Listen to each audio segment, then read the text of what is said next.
Santos e Ituano se enfrentam nesta segunda-feira, 8 horas da noite, na Vila Belmiro, pela 15ª rodada do Campeonato Brasileiro da Série B. E é um jogo importante para o Santos porque pode retornar à liderança. Retornar à liderança no sentido de as duas equipes, Vila Nova e América, que estão na primeira e segunda colocação, respectivamente, já atuaram e ultrapassaram o Santos, né? No começo da rodada, o Santos estava na liderança, então, para retomar a liderança, a gente precisa vencer a partida contra o Ituano. Ituano que está desesperado lá embaixo, é o penúltimo colocado, é um time que tem a pior defesa do Campeonato Brasileiro e vem com muitas ausências para esse jogo na Vila Belmiro. É um Ituano bem fragilizado e que eu espero que o Santos consiga vencer com tranquilidade, inclusive com o técnico Fábio Carille, quem sabe, né, conseguindo observar alguns garotos num segundo tempo se o Santos estiver numa situação mais favorável, né? Então vamos falar sobre a provável escalação do Santos, a lista de relacionados, porque temos novidades entre os relacionados, hein? E também vamos mostrar a classificação do Campeonato Brasileiro. Mas antes disso, quero te dar um recado que segunda-feira, a partir das 7 horas da noite, teremos aqui o nosso aquecimento para nossa transmissão do jogo entre Santos e Ituano. Então acompanhe aqui o jogo com a gente, em parceria com o De Olho no Peixe, narração e comentários de torcedores do Santos. Então você está muito convidado para a nossa transmissão. Tá aqui mesmo no canal, então já se inscreve, já deixa o seu like. E também quero saber o seu palpite, hein? Vai deixando nos comentários o seu palpite para esta partida. Bom, vamos então à classificação do Campeonato Brasileiro, né? Para a gente entender o que está acontecendo nessa rodada. A primeira colocação temos o Vila Nova, que venceu a sua partida nesta rodada, está com 27 pontos, América Mineiro com 26 e o Santos logo atrás com 25. Como eu falei, se o Santos vencer, ultrapassa América e também Vila Nova. O Sport está na quarta colocação com 24 pontos, só que a gente sempre lembra aqui que o Sport ainda tem um jogo atrasado para realizar. Então é importante a gente sempre citar isso em relação ao esporte, tá?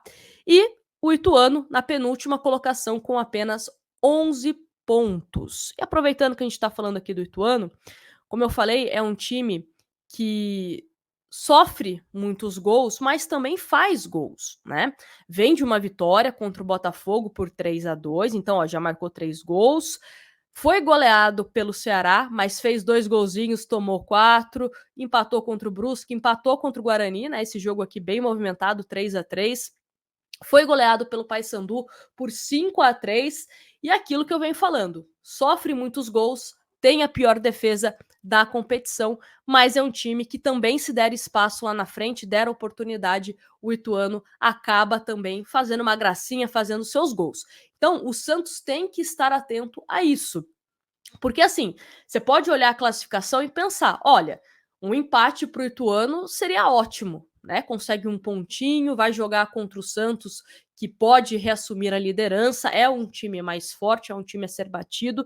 Então você pode pensar que o Ituano pode atuar contra o Santos de uma forma mais conservadora, mas se tiver espaço, né, como a gente falou aqui, é um time que também sabe fazer os seus gols, pode dar um trabalho. Então o Santos tem que ficar de olho nessa situação. Só que o Ituano vem com quase um time inteiro de desfalques. Informação aqui, ó, do Globoesporte.com, Ituano terá pelo menos 9 desfalques para enfrentar o Santos. Veja a lista.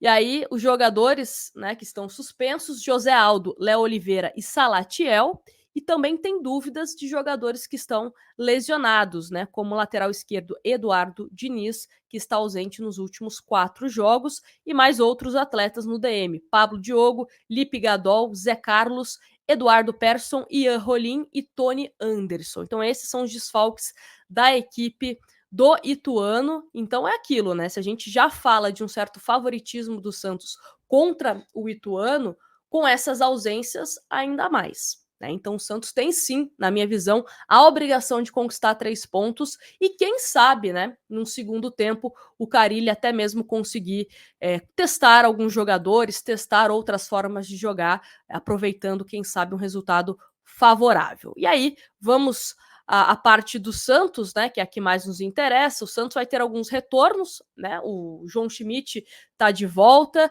teremos também Guilherme, teremos também Tomás Rincon, que foi relacionado, Joaquim, que foi relacionado. Então, vamos primeiro a lista de relacionados, depois a gente fala aqui a escalação, né? Mas os relacionados: Diógenes, Gabriel Brazão, goleiros, laterais: Aderlan, Escobar, JP Sherman e Souza, zagueiros: Alex Nascimento, Gil, Jair e Joaquim. E quem acompanhou a live que nós fizemos, eu palpitei que eu acho que o Joaquim é mais estar ali entre os relacionados, mais para mostrar para o mercado que a lesão que ele teve não foi tão séria. Então, quem tiver interessado, apresenta uma proposta e se o Santos gostar, pode levar. Eu acho que é mais um recado ao mercado do que, de fato, né, uma permanência do Joaquim no Santos.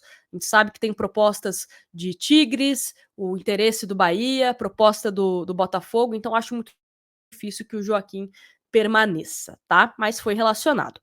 Volantes: Diego Pituca, João Schmidt, Tomás Rincon, de volta, né? E Sandri. Meias, coloca o Ian, né? Mas o Ian é mais um segundo volante. Miguelito, Otero e Serginho. No ataque, Guilherme, Furt, Matheus Xavier, Pedrinho e William Bigode. Mais uma vez, o Patati também não é relacionado, né? Não entendo. Às vezes o Patati é relacionado, às vezes não é. Enfim, acho que de fato é um jogador que não está na lista de prioridades do técnico Fábio Carille. Mas gostei né, da presença do Matheus, da presença do Ian, do Souza também, né, sendo mais um nome a ser relacionado com uma certa frequência agora pelo técnico Fábio Carille. E aí um provável Santos, de acordo com o Globo Esporte, é esse aqui: Gabriel Brazão, Aderlan, Gil, Jair e Escobar, João Schmidt, Diego Pituca e Serginho, Otero, Furt e Guilherme. Vamos a algumas questões, né? O Aderlan, nos últimos jogos, ele vem ganhando vaga no time titular. Eu gosto mais do JP Sherman, e aí é um gosto pessoal, mas eu também não desgosto do Aderlan titular, tá? Eu acho que é um jogador também que me passa confiança, não fico desesperada ao ver o Aderlan no time titular. Acho um jogador que pode ser útil para o Santos nesse quesito, e acho o Aderlan um pouco mais defensivo do que o Sherman, tá? Então essa é a única observação que eu faço, mas eu acho que é mais um gosto pessoal, né, do Carille na colocação do Aderlan, e acredito que o Sherman no segundo tempo deve entrar. A gente sempre brinca que o Carille adora trocar lateral por lateral, então acho que no segundo tempo, por exemplo, você pode ter um Santos também mais ofensivo, trocando os laterais, Souza e Sherman, por exemplo, né? E aí temos o Serginho no meio-campo, no lugar do Juliano, que está lesionado. É um teste, né? Vamos ver como que o Serginho se comporta como titular, ele que entrou em alguns momentos, mais no segundo tempo, né? E é um jogador que ainda não vi ser tão participativo. Então vamos ver contra um adversário mais fraco, sendo titular, começando desde o começo, como que vai ser o Serginho. Mas eu também apostaria a entrada do Miguelito no segundo tempo, tá? A mesma coisa o Guilherme, acho que o Guilherme não aguenta 90 minutos, acho que vai ser substituído no segundo tempo, e aí, né, se a gente olhar aqui as opções que nós temos no ataque, talvez entre um Pedrinho, um Matheus Xavier, né, enfim, acho que tem algumas opções aí para essa partida contra o Ituano, tá certo? Fato é, o Santos precisa vencer, não tem desculpas, e dá para ganhar até de uma forma um pouco mais folgada do que o Ituano. Como eu falei, é um time que sofre bastante gols, mas também gosta de marcar. Então é um Santos também que não pode achar que é um time que não tem recursos para ataque, né? Que, como a gente mostrou nos últimos jogos, apesar de derrotas, de goleadas, foi um Ituano que em algum momento incomodou na partida. Então é isso. Tô confiante, acho que dá sim para o Santos conquistar esses 3 pontos, retomar a liderança do Campeonato Brasileiro, e reforço aqui o pedido, o convite para você acompanhar com a gente a partida entre Santos e Ituano. O jogo é às 8 horas, mas a partir das 7 estamos aqui em parceria com os amigos do De Olho no Peixe. Grande abraço para vocês e até a próxima.